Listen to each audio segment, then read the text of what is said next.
தமிழர்கள் சிங்களர்னு ரெண்டா தானே பிரிஞ்சிருக்காங்க. போதைப் பொருள் வேண்டான்னு தமிழர்கள் சொல்றாங்க. சிங்கிள் போதை வேணும் தானே சொல்றான். அவனோட ஜெயில அவனோட நாடுங்கிறான். எங்க போய் அவங்க டார்ச்சரை பாருங்க. வெளியில ஆல்ரெடி வார் முடிஞ்சு உள்ள போய் இது இன்னைக்கு நேரத்துக்குள்ள பிரச்சனையா? இது போர்ல இருந்து உள்ளவங்களை உள்ள வச்சுக்கிட்டு இன்னும் வச்சுக்கிட்டு அழிச்சாட்டி பண்ணிக்கிட்டு வாழ விடாம சாவும் விடாமன்னு கூட சொல்லுவாங்கல்ல. எதுக்காண்டி உள்ள இருக்காங்க? நீங்க நினைக்கிற மாதிரி நம்ம நாடு பேரெல்லாம் ஜனநாயகமாலாம் நினைச்சிட்டு போயிடாதீங்க. தொலைச்சு கட்டுவாங்க.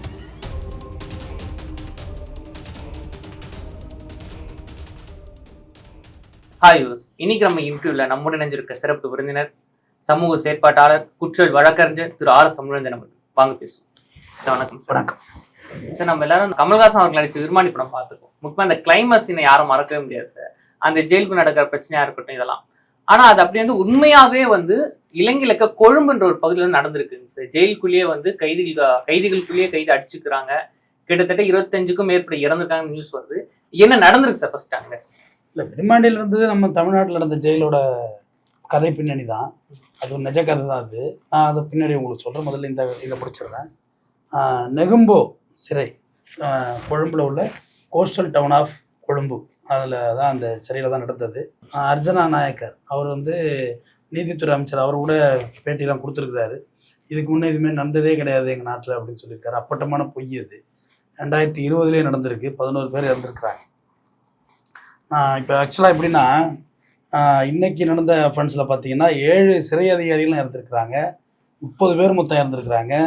இது பேர் மேலே ஒரு 100 பேர் வந்து கொடுங்காயம் ஏற்பட்டிருக்கிறாங்க. அவங்களாம் பாதிக்கு மேலே பிழைக்காதுங்கிற மாதிரி ஒரு தகவல் சொல்கிறாங்க. இது ஒரு போதைப் பொருளுக்காக நடந்த கரைச்சல்.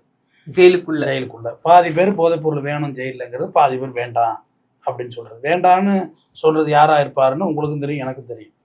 போதைப் பொருள் வேண்டான்னு சொல்கிறது எனக்கு தெரிஞ்சு தமிழ் மக்களாக தான் இருப்பாங்க. ஏன்னா அவங்க தான் அதெல்லாம் கடுமையாக ஃபைட் பண்ணி இருந்த ஒரு பீப்புள்ஸ். என்னோட கெஸ்ஸிங், அனுமானம் தான் அது. இவங்க வந்து போதைப் பொருள் வேணும் அப்படின்னு சொல்லி ஒரு தரப்பினரும் அது இருக்காங்க. 40,250 பேர் சிறை கைதிகள் இருக்கிறாங்க இலங்கையில். ஆனால் அவ்வளோ பேருக்கான ஜெயில் இன்ஃப்ராஸ்ட்ரக்சர் கிடையாது. சும்மா ஹிட்லரோட நாஜி சிறைக்கூட மாதிரி தான். ஹிட்லர் என்ன பண்ணார்? 500 பேர் அடைக்கிற இடத்துல 5000 பேர் உண்டை தள்ளுறது, அள்ளி பூட்டுறது, எல்லாம் மூச்சு முட்டி சாவுங்கடா அப்படின்னு சொல்லி. அதே ஸ்டைல் தான் அவங்களும். இப்போ ஆசியாவிலே நல்லா ஃபஸ்ட் கிளாஸ் சைடில் பார்த்தீங்கன்னா நம்ம புழலோட இன்ஃப்ராஸ்ட்ரக்சருங்கிறது வேறு லெவலு. நீ கனவுல கூட அங்கேருந்து தப்பிக்கலாம் முடியவே முடியாது புழலில். நீ அதை நினச்சி கூட பார்க்க வேண்டியதில்லை. ஏன்னா புழலில் சிறைவாசிகள் பார்க்குறது ஒரு காம்பவுண்ட் வால், நீ வெளில இருந்து பார்க்குறது ஒரு காம்பவுண்ட் வால். வெளில இருந்து ஒரு காம்பவுண்ட் வால் பார்க்குறோமா, அது அந்த காம்பவுண்ட் வாலை சிறைவாசிகள் பார்க்க முடியாது. அதுக்கு பெரிய லாங் கேப் இருக்குது. புழல் ஜெயிலில் வந்து நீங்கள் ஒரு ஜெயிலில் வெளிலேருந்து பஸ்ஸில் போக்கில் பார்க்குறீங்களா ஒரு காம்பவுண்ட் வால், அந்த காம்பவுண்ட் வால் உள்ள பிரிசனர் பார்க்க முடியாது. அவங்களுக்கு வேறு காம்பவுண்ட் வால். அதுக்கு ஒரு இடைப்பட்ட பகுதி இருக்குது. அதுக்கு பாதுகாக்கப்பட்ட போலீஸ் இருக்காங்க. தப்பிக்க முடியாது. அது எதனால் வந்து அந்த புழல் ஜெயிலில் வந்து அப்படி எடுத்தாங்கன்னா, புழல்லே எனக்கு தெரிஞ்சு மொத்தமே ஒரு 4000 பேர் கூட இருக்க மாட்டாங்க சேர்த்தா. மென்ஸில் தண்டனை டிபிடி எல்லாம் சேர்த்து ஒரு 4000 பேர் இருப்பாங்க. இது 4000 பேர், அவ்வளவுதான் சார். பொதுவான ஒரு கேள்வி சார். இந்த ஜெயிலில் ஒரு விஷயம் எடுக்கும்போது அங்கே கைதிகள் திருந்துவதுக்கா வருந்துவதுக்கா? திருந்துறதுன்னு நினச்சா திருந்திக்கலாம். பள்ளிடம் போகிற மாதிரி தான். படிக்கணும்னு நினச்சா படிக்கலாம், பழா போகணும்னு நினச்சா பழா போகலான்னு சொல்லுவாங்கல்ல. நீ திருந்தணும் முடிவு எடுத்து போனால் திருந்தலாம். ஆனால் இங்கே இருக்கு. இப்போ நீ இந்த நியூஸ் பார்த்த பிறகு நிறைய ஜெயிலுக்குள்ளே போனவங்க தான் குற்றம் சமூகம் அதிகமாக பண்ணுறாங்கன்ற ஒரு விஷயம் வெளியே வருதுங்க சார். அப்போ இங்கே சிறைத்துறை மாறணுமா ஒரு கேள்வி வருது. அங்கே மட்டும் இல்லை, இங்கேயும் இப்படி இருக்குது சிறைத்துறை. பொதுவாக எனக்கு ஆமாம், இங்கேயும் இப்படி தான் இருக்குது சிறைத்துறை. வந்து நீங்கள் அந்த விருமாண்டி படம் சிறைச்சாலை ஒரு படம் வந்துச்சு பார்த்தீங்களா? அது மோகன்லால்லாம் நடிச்சிருப்பாரு.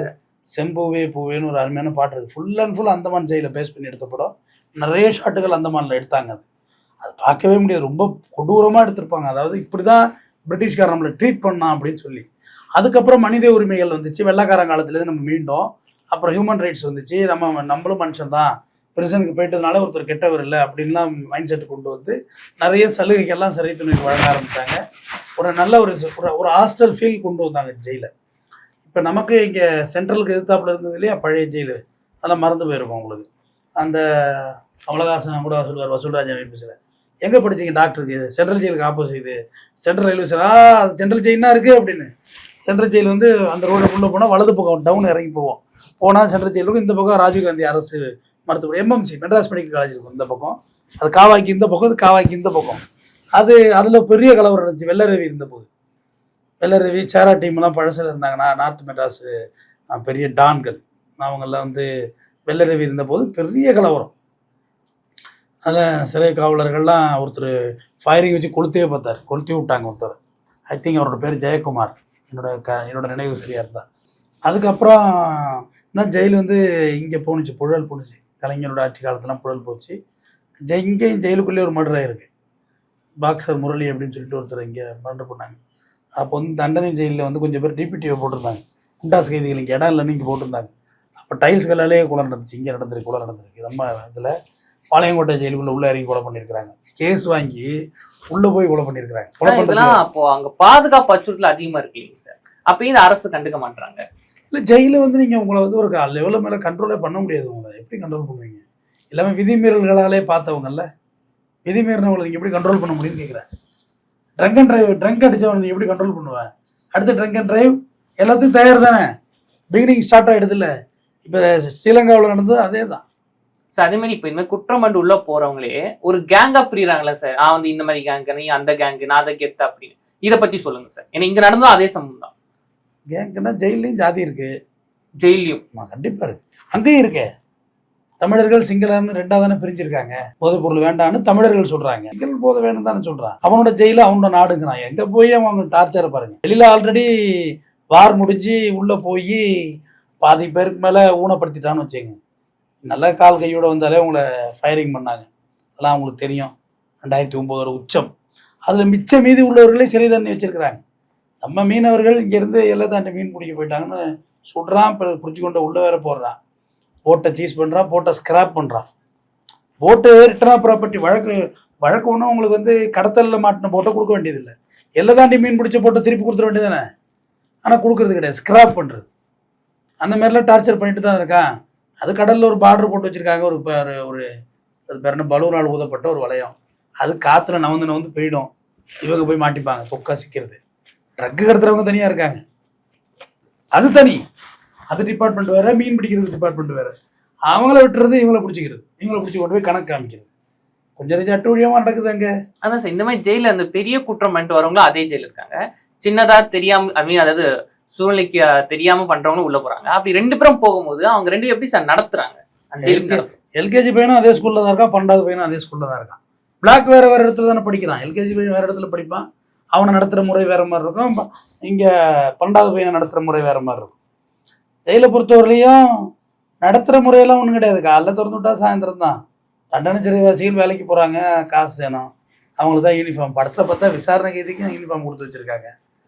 இப்போ புழல் வந்து ஒரு அட்வான்ஸு வந்திருக்கு. இப்போ லாஸ்ட்டாக இப்போ நான் போயிட்டு வந்தேன் சனிக்கிழமை நான் போய் ரொம்ப வருஷம் ஆச்சு, இடையில போகல. அப்போ வந்து வழக்கறிஞர் மனு பார்த்தீங்கன்னா முன்னாடி வந்து நாங்கள் நேரடியாக போய் இந்த மாதிரி வக்கீலும் சிறைவாசி உட்காந்து பேசிகிட்டு இருக்கோம். இவ்வளோ பக்கத்தில் உட்காந்து இப்போ என்ன பண்ணிட்டாங்கன்னா, நீங்கள் நேராக போயிட்டு அவங்க ஐடி கார்டை வச்சு அது யாரை அக்யூஸ் பார்க்கணுமோ அவங்களோட நம்பரை போட்டு அவங்க ஃபோட்டோஸ் வந்துடுது, நம்ம ஃபோட்டோஸ் வந்துடுது. செம்ம டெவலப்மெண்ட்டு புழல். நம்ம ஃபோட்டோ வந்துடுது, நம்ம பார் என்ரோல் நம்பர் வந்துடுது, அவங்க கைதியோட ஃபோட்டோ வந்துடுது, இந்நேரம் தான் பார்க்க போகிறீங்கன்னு. அப்படியே அழகாக அது ஒரு வழியில் போகுது. செல்ஃபோன்லாம் வெளியிலே சீசிங். இந்த வாட்சி இது என்னது, டிஜிட்டல் வாட்ச், இதெல்லாம் அலௌடு இல்லை, உள்ள அலௌடு இல்லை. டிஜிட்டல் வாட்செல்லாம் வாங்கி வெளியிலே வச்சிடுறாங்க, உள்ளே வச்சுட்டு வந்துருங்கன்னு. அழகாக உள்ளே போய் உட்காந்தோன்னே அப்படியே சிறைவாசிகள் பூத்தாக பூத்து போட்டு கொடுத்துட்றாங்க. 3ஆம் நம்பர் பூத்து, 2ஆம் நம்பர், 3ஆம் நம்பர் பூத்து ஸ்லிப்பு ஃபோட்டோ இருக்கு, வேணா தர்றேன், அதை ப்ளர் பண்ணி போடுங்க, யாரை பார்த்தேன்னு ப்ளர் பண்ணி போடுங்க. பூத்துப்படி உட்காந்தாச்சு. உட்காந்தபடி அவங்க வந்து பார்த்துட்றாங்க. அந்த நேரத்துக்கு அவனே அழைச்சி உட்கார வச்சிடுறாங்க. பார்த்துட்டு ஒரு சின்ன கிரில் வழியாக சவுண்டாக பேசி கேட்டுட்டு தகவலை வாங்கிட்டு வந்துடுறோம், அவ்வளோதான். முன்னாடி அப்படி இல்லை, பக்கத்தில் உட்காந்துருவோம். நீ ஒரு சிறைவாசிவர், நீ ஒரு லீடு கொடுப்ப. இந்த அவர் ஒருத்தர் உள்ளே இருக்காரு, அவர் எடுத்து ஒரு கீழே வேணாம் அப்படின்னு லீடு அப்படி. இப்போ லீடுக்கெல்லாம் வேலையே கிடையாது. ஒரு ஆளை தான் பார்க்கணும், ஒரு ஆளை தான் பார்க்கணும். நீங்கள் அவங்க வேணால் உள்ளே இருந்து இவங்க எடுக்காமல் கிடக்குறாங்க. அடுத்து அந்த டைம் முடிஞ்சோன்னா அவங்க உள்ளே அனுப்பிச்சிடுறாங்க. இப்போ அதுக்கெல்லாம் வாய்ப்பே இல்லை அங்கெல்லாம் புழலில். அது கலவரத்து புழலில் கூட ஒரு இடையில ஒரு கலவரம் இருந்தது சொல்லி ஒரு சிறை அதிகாரி அட்டி இவங்களே தூக்கி கொண்டு போட்டு சாவத்தி வந்துட்டாங்க புழலில். நான் சொல்கிறது ஒரு 8 வருஷம் 9 வருஷம் இருக்கும். ஒன்றரை பார்த்தாங்க அட்டி, செம்மாட்டியானா ஒரு சிறை ஜெயிலரே. அவர்லாம் ரிட்டையர் ஆகிற ஸ்டேஜ் பாவம். அவர் அதோட அவர் நிறைய ரிட்டையர் ஆகிருப்பார். ரொம்ப வயசானது, அப்பயே வயசானவர் தான். இங்கேயும் நடந்திருக்கு அந்த பிரச்சனையெல்லாம் உண்டு. சரி, நீங்கள் சொல்கிறத பார்க்கும் போதெல்லாம் வந்து ஒரு சின்ன ஒரு பயம் வருது சார். இப்போ என்னென்னா, இப்போ நீங்க சொன்னீங்க அவங்களாம் வந்து ஏற்கனவே பெரிய குற்றங்களை பண்ணிட்டு வந்தவங்கள கண்ட்ரோல் பண்ண முடியாது நீங்க, சரி ஓகே சார். ஆனா ஜெயிலுக்குள்ள போதைப் பொருளோ மற்ற தேவையில்லாத விஷயம் உள்ள வரும்போது அது வந்து ஒரு சிறை அதிகாரி கண்ட்ரோல் பண்ணலாம் சார். இப்போ இந்த சம்பவத்திலையும் போதைப் பொருள் வேணும் வேணாம் தான் பிரச்சனை வந்திருக்கு. அப்ப அந்த ஒரு சிறைத்துறையில போதைப் பொருள் இருக்கவே கூடாது. ஆனா இங்க போதைப் பொருள் வேணும் வேணாம்னு சொல்லி பிரச்சனையா வந்திருக்கு. இதே அவங்க கண்ட்ரோல் பண்ணல சார். நம்ம காட்சி வித்தாதான் கள்ளச்சாராயம், கவர்மெண்ட் காட்சி வித்துனா டாஸ்மார்க் தானே. நீ தான் போதைப் பொருள் உள்ள கொடுக்க கூடாது, அவங்க கொடுப்பாங்க. ஆனா அதுவும் தப்பு தானே. நம்ம தான் செல்போன் கொடுக்கக்கூடாது, அவங்க கொடுப்பாங்க செல்போன்லாம். ஆனா அதுவும் தப்பு தானே. லாஸ்டா இப்போ வெள்ளைக்காளியை போடுறதுக்கு போன வாரத்தில் 3 நாளைக்கு முன்னாடி இங்கே புழல்ல அசம்பிள் பண்ணுறாங்க. வெள்ளைக்காளி மதுரை சிறைவாசி, மதுரை சேர்ந்த ராஜபாண்டியோட குரூப், வி.கே. குருசாமி ராஜபாண்டிய பேருக்கு அதாவது அதில் வெள்ளைக்காளி இங்கே இருக்கணும். 1 கோடி ரூபா பேரம் பேசி லாலி மணிகண்டன் போடுறதுக்கு அந்த டீம் ட்ரை பண்ணியிருக்காங்க தானே. 25 லட்சம் கையும் மாறி இருக்கு, பணமும். இந்த நாள் தானே ஸ்ப்ரெட் பண்ணி போட்டாங்க உங்களுக்கு எல்லாரையும். இந்த நாள் நேற்று போட்டாங்கன்னா நேற்று தான் போட்டுருப்பாங்க, ஸ்ப்ரெட் பண்ணி போட்டாங்க எல்லா ஜெயிலையும் எல்லாரையும் டெப்டேஷன் மாதிரி. நீங்கள் அங்கே போ, நீங்கள் அங்கே வா, இங்கே வான்னு சொல்லி எல்லாமே எல்லா இடத்துலையும் இருக்குதானே. எப்படி இந்த கம்யூனிகேஷன் எப்படி பாஸ் ஆச்சு? அப்போ சிறை கைதிகளுக்கு சிறைத்துறை அதிகாரிகளும் உதவி செய்யறாங்க அப்படின்னு புரிஞ்சுக்கலாம். சிறைத்துறை அதிகாரி தான் மெயின். என்ன இவங்க எங்க இருந்து மற்றவங்க எங்க இருந்து உதவி பண்றது?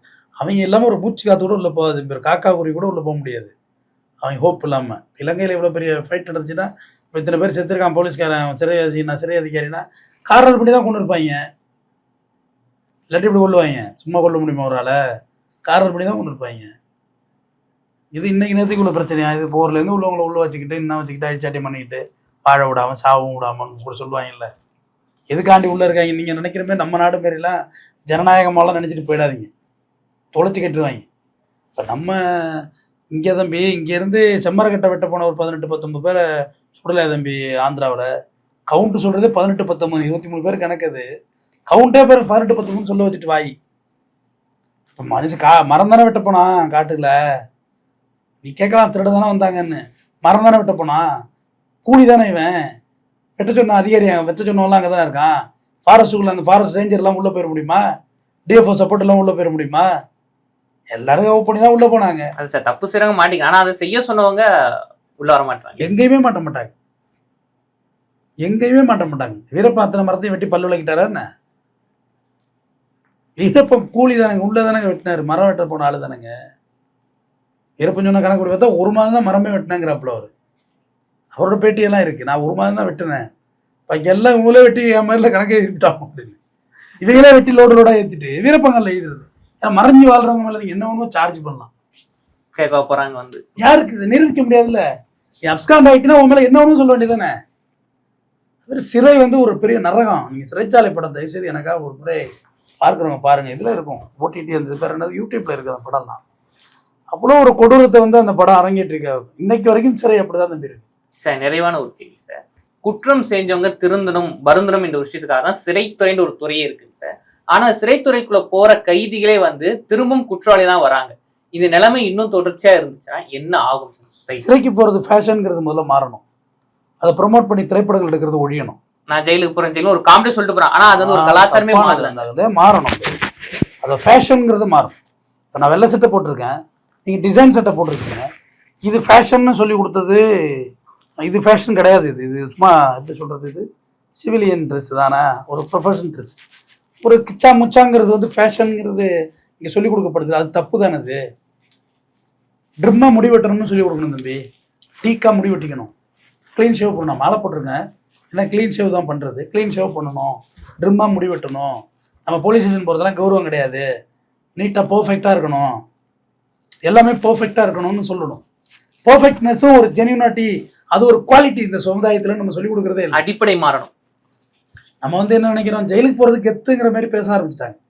ஜெயிலுக்கு போயிட்டு இந்த இது கூட 2ஆம் பிளாக்குள்ள செந்தில் 3ஆம் பிளாக்கு வரவும் அப்படின்னு இன்ட்ரோலுக்கு பிறகு அவன் கதையை பற்றிய கை இப்படி போயிடும், வாயெல்லாம் இழுத்துக்கிட்டுன்னு ஒரு காமெடி ஷோவில் போட்டிருந்தாங்க பரிதாபங்களில். அதோட ரிசல்ட் என்ன? எல்லா படத்துலையும் ரிசல்ட் என்ன? அதை நம்ம எடுக்கிறதே இல்லை. ஆனால் மைண்ட் வந்து அதுலேருந்து உள்ள பாசிட்டிவ் பிக்கப் பண்ணிவிட்டு நெகட்டிவை தள்ளி விட்ரும். பாசிட்டிவ் மட்டும் மைண்ட் ஏற்றிடும், நெகட்டிவை தள்ளி விட்ரும். எந்த படத்துலையும் அந்த அக்யூஸ்டை வந்து பேஸ் பண்ணி படம் வருது இல்லை. நாயகன்ல கமலஹாசன் யார் தம்பி? ஒரு டான் தான் சார், குற்றவாளி, சமூக விரோதி தானே. தளபதியில் ரஜினி மம்முட்டி யாரு? குற்றவாளிங்க, சமூக விரோதி தானே. ஆனால் அவங்களெல்லாம் நம்ம நேசிக்க வச்சது எப்படி மனசு? சார் நீங்க அந்த படம் சொன்னீங்க, இப்பயே அந்த புஷ்பா படத்தை எடுத்துக்கோங்களேன், அவனும் குற்றவாளி தான். சிம்மர கட்டப்பட்ட திட்டு பையன் தானே. அப்ப எப்படி அவங்கள பாசிட்டிவா அவங்க மனசு நினைக்குது? அவங்க கமலஹாசன் சரிஞ்சு விடுறது இன்னைக்கு பார்த்தாலும் நம்ம மனசு ஈரக்குலையா இருந்து போகுதுல்ல. அப்ப அந்த மனசு எப்படி உங்களுக்கு டியூன் பண்ணுச்சு அந்த விஷயத்த? அப்ப என்ன செய்வாங்க, போலீஸ் கெட்ட போலீஸ்னு படத்தை எடுப்பாங்க. இந்த கெட்ட போலீஸுக்கு இந்த நல்லவர் வந்து ரியாக்ட் பண்ணாருன்னு. அதெல்லாம் பெரிய மாஸ்டர் ஃபிலிம் தான், நான் இல்லைன்னு சொல்லலை. ஆனா எதை காட்டணும் ஒரு விஷயம் இருக்கு, காட்டக்கூடாதுன்னு ஒரு விஷயம் இருக்குல்ல. சிறைக்கு போறது தப்புங்கிறத சொல்லணும். இப்ப இடையில ஒரு 20 வருஷத்துக்கு முன்னாடி வச்சுங்களேன், மதுரை, உசிலம்பட்டி அதெல்லாம் ஒருங்கிணைந்த 25-30 வருஷத்துக்கு முன்னாடி ஒருங்கிணைந்த மதுரை மாவட்டம். தேனியெல்லாம் நீ பீஸ்ஃபுல்லா வாழ்றதுக்கான மாவட்டம் தம்பி. ரவுடிக்கோ இதுக்கும் வேலை கிடையாது. நீங்க அமைதியா போய் அழகா தென்மேற்கு பருவ மலை அடிவாரத்துல வாழ்றதுக்கான தகுதியான இடம். அது ஒருங்கிணைந்த மதுரையா இருக்குள்ள, அதெல்லாம் அக்யூஸ்ட் பிரபண்டாம ஆச்சு. தூத்துக்குடி எல்லாமே சேர்த்து படத்தையும் அப்படி எடுத்தாங்க. நாங்கள் மதுரைக்காரங்க தானே, பழக்கத்தை செய்வோம் அப்படி இப்படி ஸ்லாங் எல்லாம் போட்டு. அதெல்லாம் இல்லை. மதுரையில சங்கம் வளர்த்துருக்குறாங்க, தமிழ் வளர்த்துருக்காங்க. திருமண நாயக்கன் மகால் இருக்கு, மதுரை மீனாட்சி அம்மன் கோயில் இருக்கு. முதல்ல இந்தியாவில் 2வது உயர் நீதிமன்றம் இருந்தது மதுரையில். மதுரை கிளை நீதிமன்றம் வந்துச்சு. மதுரையில் சொல்றது என்னென்ன, சாப்பாடு 24 hours இட்லி, விடிய காலத்தில் வடை, எல்லாம் மதுரையில் பண்பாடு, பழக்க வழக்கம், அன்பு எல்லாம் மதுரையில் இருக்கு. அதெல்லாம் தள்ளி விட்டு இவங்க பூரா கூலிப்படம் மாதிரி படத்தை எடுக்க ஆரம்பிச்சுட்டாங்க. அது அந்த மக்களை தவறாக டியூன் பண்ணுறது. அப்படியெல்லாம் கிடையாது. நெல்லைனா நெல்லையப்பர் சுவாமி இருக்கு, தாமிரபரணி ஆறு ஓடுது, திருநெல்வேலி மாவட்டம் அல்வா ஃபேமஸ்ஸு, தென்காசி இருந்துச்சு, இப்போ தென்காசி தனியாக போயிருக்கு. இப்படி சொல்லுங்க, நல்ல விஷயங்களை சொல்லுங்க. தூத்துக்குடினா உப்பு, தூத்துக்குடி முத்து, கருவாடு, மீன், இப்படி சொல்லுங்க. அதை விட்டுட்டு ஒரு ஊரோட நெகட்டிவ் பாயிண்ட் எடுத்து வச்சுக்கிட்டு அதை ஜெயிலில் இறங்கி கொலை பண்ணுறதுலாம் பெருமையாக பேசி அது தப்பு. அது இந்த விஷயமே வந்து தமிழ்நாட்டோட ஜெயினை கனெக்ட் பண்ணுறது தான் நானுமே கையில் எடுத்தேன். இலங்கை ஜெயிலுக்கு எனக்கு என்ன இருக்குது? மொத்தத்தில் எல்லா இடமும் சிறைவாசிகளை அந்த ஒரு வாட்டி ஜெயில் எடுத்துட்டா அவங்கள மறுபடியும் போலீஸ் டார்கெட் பண்ணுறது தப்பு. எங்கடா இருக்க பிடிச்சி கேஸும் போடக்கூடாது. திருந்துறானா திருந்தன விட்டுறணும். இப்போ கூட போலீஸ் 1 year தண்டனை கொடுக்குற தமிழ்நாடு போலீஸ் ஆக்டை வந்து ஸ்டே பண்ணிச்சு கோர்ட்டு. இப்படி போலீஸுக்கு பனிஷ்மெண்ட் பண்ண முடியும்? கோர்ட்டு தானே பண்ணணும், போலீஸ் பண்ணக்கூடாதுல்ல. நீ பழிவாங்கிறதுக்கு தண்டனை கொடுப்பீங்க, கோர்ட்டுக்கு தான் நம்பி பழிவாங்க மற்ற மனநிலை இருக்கும். அதிகாரிகள் பழி வாங்குவார்கள், கோர்ட்டு தான் அந்த மைண்ட் செட் கிடையாது. நடுநிலைங்கிறது அதுதானே. தராசை தூக்கி பிடிக்கிறது தானே, கண்ணை கட்டி எந்த பக்கம் இருந்தால் சமமாக தீர்ப்பு கொடுத்துன்னு போகணும். அதுதான் அதை கூட நிறுத்துனாங்க. இதை தொடர்ந்து பேசுவோம். நன்றி சார். இலங்கையில் நடந்த சிறை கலவரத்தை பற்றியும் முக்கியமாக சிறை கைதி உருவாவதற்கு காரணம் இங்கே இருக்க ஒரு சொசைட்டியும் தான் ஒரு காரணம்னு நிறைய விஷயங்களை கூட பகிர்ந்துக்கிட்டீங்க. நன்றி.